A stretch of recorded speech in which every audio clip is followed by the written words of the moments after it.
Whenever hostility or fear is active in a mind, that mind is limited to its own content. But what it does is it projects that content. And in our culture, projection is taught as taking something that's inside of us and putting it outside of us, but that's not projection. Projection is taking something that's inside of us and making images in our minds out of it. And so if your mind shows up with an image that has content that has to do with hostility or fear, guess who's got a problem? Guess who's got a thumbprint that they need to deal with? I would offer that it is the person that has content that has to do with hostility or fear.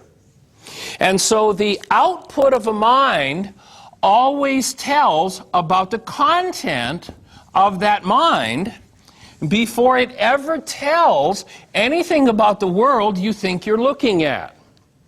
Once you recognize that very important principle, you have an opportunity to start to look into your own content.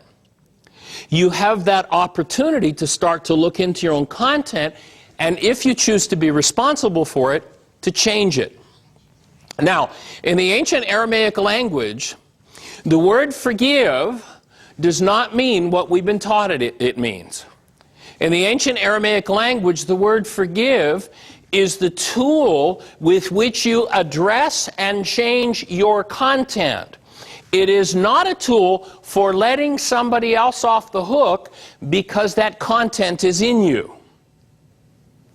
It is a tool for restoring you to your original intelligence by hammering out the thumbprints that the world have overlaid your being with. This love that we all started out as is our very being, I would offer, and to give it up is to give up life itself.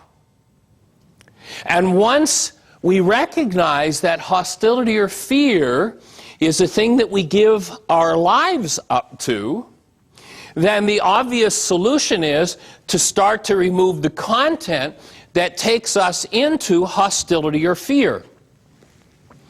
However, what the average person does is it denies ownership for what is its own content, because it uses that very content to project or build its brain's image of everyone else. And it's sure that its content that causes it pain must be caused by everyone else, because, of course, I would never do that to myself. And it's one of the biggest lies that non-being can tell us. What we know is that when non-being is active, it is working from corrupt data, and every reality that it serves up to us is a lie. Every reality that it serves up to us comes from corrupt data, and therefore is not true about whoever it is we're projecting on. It's true about us.